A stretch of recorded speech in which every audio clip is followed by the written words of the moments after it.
En este segundo vídeo del tema 9 lo que vamos a ver son las tensiones que aparecen cuando tenemos un momento flector. Lo llamamos flexión pura porque únicamente vamos a trabajar con un momento flector. No hay axil y no hay cortante asociado, solamente el momento flector. Bueno, este es un ejemplo de un caso en el cual puede aparecer flexión pura, que tenemos una pieza prismática, una viga sometida a unas cargas que están actuando en dirección vertical. En este caso tenemos dos cargas P. Este es un estado que llamamos flexión en 4 puntos. Si dibujamos el diagrama de cortantes, vemos que tenemos un cortante en la izquierda, tenemos otro cortante en la derecha, pero justo en el centro no hay cortante, y justo en el centro además es donde tenemos el valor máximo del momento flector. Bueno, pues justo en esta zona central tenemos un estado de flexión pura. El único esfuerzo interno que tenemos es el momento flector. Vamos a ver qué tensiones aparecerían en este caso. Entonces, como flexión pura, consideramos que únicamente hay momento flector, pero naturalmente vamos a suponer que puede haber un momento alrededor del eje X y otro momento alrededor del eje Y. Entonces, ¿qué tipo de tensiones van a aparecer en este caso? Bueno, pues las tensiones que aparecen en este caso únicamente son tensiones en dirección Z, en la dirección longitudinal de la directriz, en dirección perpendicular al plano de la sección o en dirección perpendicular al plano de la rebanada. De modo que la tensión en dirección X, la tensión en dirección Y y todas las tensiones tangenciales vamos a asumir que son cero. Bueno, ¿y qué forma van a tener estas tensiones en dirección Z? Bueno, pues van a depender del plano XY. Van a depender de las coordenadas X y de la coordenada Y. En cada uno de los puntos de la sección podemos tener un valor distinto de la tensión. ¿Y qué forma va a tener esta función de la tensión que depende de X y de Y? Bueno, pues va a tener esta forma que veis, una constante que llamamos A, multiplicada por la coordenada X, otra constante que llamamos B, multiplicada por la coordenada Y, más otra constante que vamos a llamar C. ¿Por qué asumimos esta función y no cualquier otra? Porque esta función pues, va a cumplir automáticamente las ecuaciones de compatibilidad. Si queréis más detalles de cómo aplicarlo, pues tenéis los apuntes que lo podéis consultar. Bueno, si asumimos que no hay esfuerzo axil, lo que tiene que ocurrir es que si integramos el valor de la tensión en dirección Z en toda la sección, ese valor tiene que ser igual a 0. Esa integral tiene que dar 0 porque el esfuerzo axil es 0.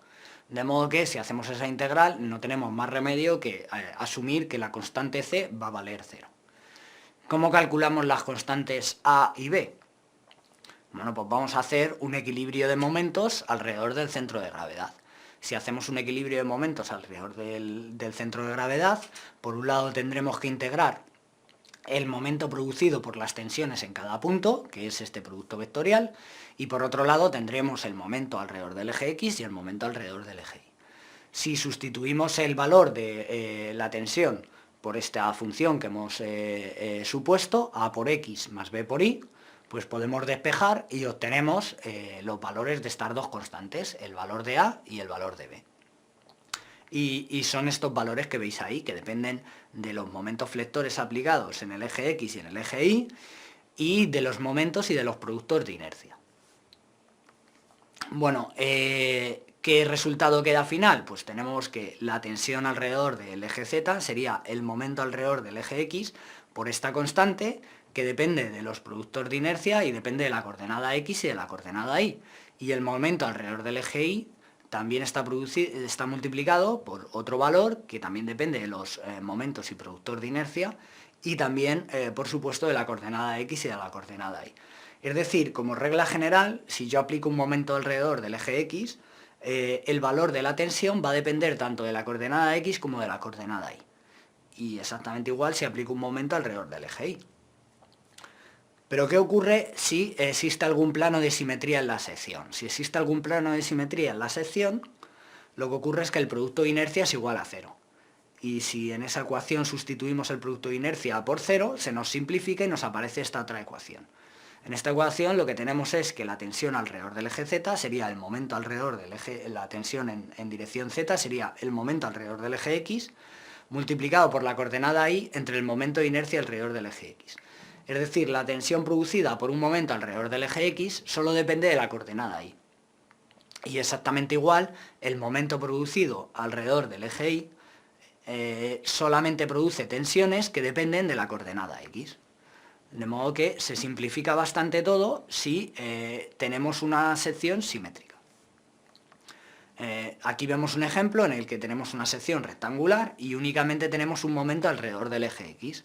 Si solamente tenemos un momento alrededor del eje X y encima es una sección simétrica, tenemos esta distribución de tensiones en la cual tenemos que los valores varían únicamente con la coordenada Y, de modo que contra más nos alejamos del centro de gravedad en dirección vertical, más aumentan las tensiones, en este caso con valor positivo, y contra más nos alejamos hacia abajo, más aumentan las tensiones con valor negativo. Es decir, las tensiones van a ser proporcionales a la coordenada Y. Valores positivos de la coordenada Y nos van a dar tensiones de tracción, valores negativos de la coordenada Y nos van a dar tensiones de compresión. Es muy importante que os fijéis en esto, en qué valores de la coordenada Y nos dan tensiones de tracción y cuáles nos dan tensiones de compresión, a la hora de saber qué criterio de signos vamos a utilizar para los momentos. Si el momento que estamos aplicando es positivo o negativo, nos generará tensiones de tracción arriba o abajo.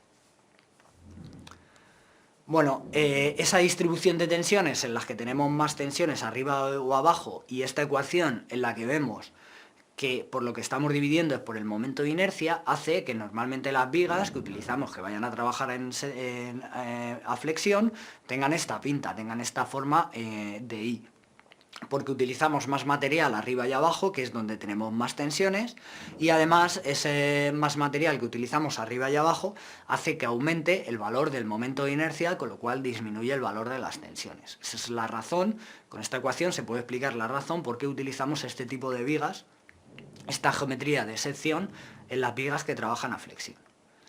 Y en otro tipo de estructuras se utilizan paneles sándwich. En los paneles sándwich ocurre lo mismo, tenemos un material rígido y resistente en la parte de arriba y en la parte de abajo que aumenta el momento de inercia y que es la zona donde van a aparecer las tensiones mayores. Y en la zona central colocamos un núcleo que lo que hace es reducir el peso total de la estructura, un núcleo de baja densidad que no va a estar sometido a tensiones grandes y cuya función es separar las placas de arriba, la piel superior y la piel inferior, para aumentar su momento de inercia. ¿Cuál va a ser la distribución de deformaciones? Pues si asumimos que estamos en un régimen elástico lineal, si tenemos una distribución lineal de tensiones a lo largo del eje Y, pues también vamos a tener una distribución lineal de deformaciones. Las deformaciones van a ser proporcionales a las tensiones y la constante de proporcionalidad es el módulo de elasticidad o módulo de Young. ¿Cómo se está deformando una viga cuando aplicamos un momento flector? Bueno, pues si nos fijamos en dos caras que sean perpendiculares a la directriz, dos caras que son planas, después de deformarse, lo que estamos haciendo, asumiendo estas hipótesis con las que estamos trabajando para que nos salgan estos valores, lo que estamos asumiendo es que estas caras, después de la deformación, van a seguir siendo planas. Van a seguir siendo planas y únicamente lo que van a hacer es rotar. De modo que, en este caso, en la parte de arriba tenemos compresión, en la parte de abajo tenemos tracción. Y aquí tenemos otra imagen donde vemos una pieza en la que hemos pintado una malla. Después de deformarlo, estas líneas que antes eran perpendiculares a la directriz siguen siendo perpendiculares a la directriz. Lo único que ha variado es el ángulo que forman, porque ha girado la directriz, pero siguen siendo rectas. Un valor muy importante que nos va a guiar de cuál es el estado tensional en una sección es calcular cuál es su fibra neutra, su eje neutro. Entonces, cuando trabajamos con una sección genérica, en la que no tiene por qué haber ningún eje de simetría, lo que hacemos para calcular la fibra neutra son los puntos aquellos en los cuales la tensión en dirección z es cero. Pues igualamos la ecuación total a cero. Y entonces, si igualamos la ecuación total a cero, vemos que la fibra neutra, que lo vamos a definir como una recta que va a pasar por el centro de gravedad, porque en el centro de gravedad la tensión va a ser cero, pues esta recta, que definimos como la pendiente entre Y y X, pues va a depender de los momentos que se estén aplicando y naturalmente de los momentos y de los productos de inercia. Si los ejes X e Y fueran ejes principales de inercia, es decir, si el producto de inercia fuera cero, pues esta sería la fibra neutra que tenemos, y entre X es igual al momento, alrededor del eje Y por el momento de inercia alrededor del eje X, dividido entre el momento alrededor del eje X por el momento de inercia alrededor del eje Y. Naturalmente, si uno de los momentos es cero, pues la fibra neutra va a ser o horizontal, en el caso de que solo tengamos momento alrededor del eje X, o vertical si solo tenemos momento alrededor del eje Y. Pero siempre asumiendo que tenemos un eje principal de inercia, porque fijaros que en el caso general, si solamente tenemos un momento alrededor del eje X, pero el producto de inercia no es cero, la fibra neutra no va a salir horizontal, va a tener una cierta inclinación. Entonces es importante tener estos detalles en cuenta. De modo que es horizontal cuando solo tenemos un momento alrededor del eje X, si tenemos un eje de simetría, si no, no se cumple esto. Bueno, y lo que vamos a hacer ahora es un pequeño ejemplo. Tenemos una estructura que es una viga apoyada en la cual tenemos una serie de cargas. Tenemos una carga uniformemente distribuida de valor 20 kN y una carga puntual de valor 50 kN.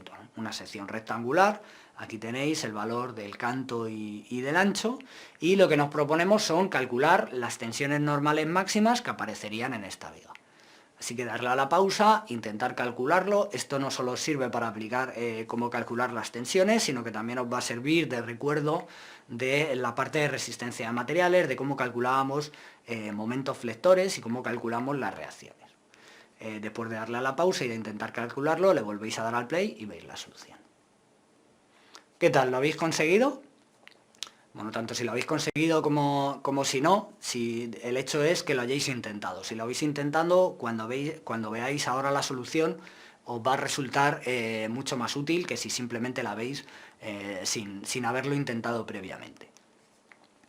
Bueno, lo primero que tenemos que hacer es calcular las reacciones y a partir de las reacciones calcular los diagramas de cortantes y diagramas de momentos flectores. En el diagrama de cortantes pues vemos que tenemos un valor máximo justo en la reacción en A, que es en la reacción mayor, porque la carga de 50 kN está desplazada hacia la izquierda, y ese sería el momento donde tendríamos el mayor esfuerzo cortante. Pero como nos estamos centrando en las tensiones normales, vamos a fijarnos únicamente en el diagrama de momentos flectores. En el diagrama de momentos flectores lo que vemos es que el valor del momento máximo que tenemos es 160,4 kN. Ese es el valor del momento máximo. Bueno, pues las tensiones normales máximas van a aparecer justo en ese punto.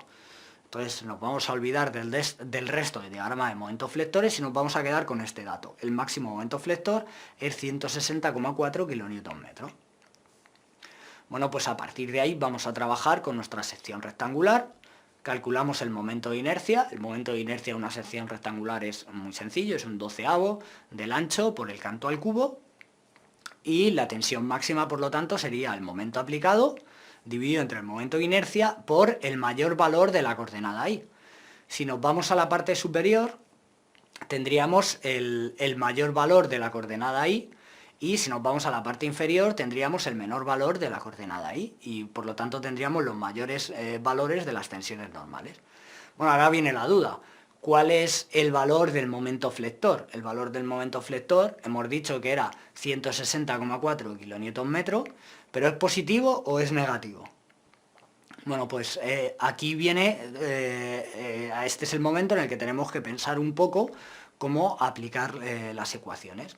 Si nos fijamos en este diagrama de momentos flectores, lo que vemos es que debido a la deformación de la viga vamos a tener compresión en la parte superior y tracción en la parte inferior. Entonces, si nos vamos a nuestra ecuación, sabemos que para valores positivos de la coordenada Y yo tengo que tener compresión. Entonces, para que esta expresión me dé valores de tensión negativos para valores positivos de la coordenada Y, tengo que introducir un valor negativo del momento flector. De modo que a este momento flector le vamos a poner un signo menos delante. De modo que en la parte superior tengo el mayor valor de la tensión de compresión, que son menos 8,9 megapascales, y en la parte inferior tengo el mayor valor de la tensión de tracción, que son 8,9 megapascales.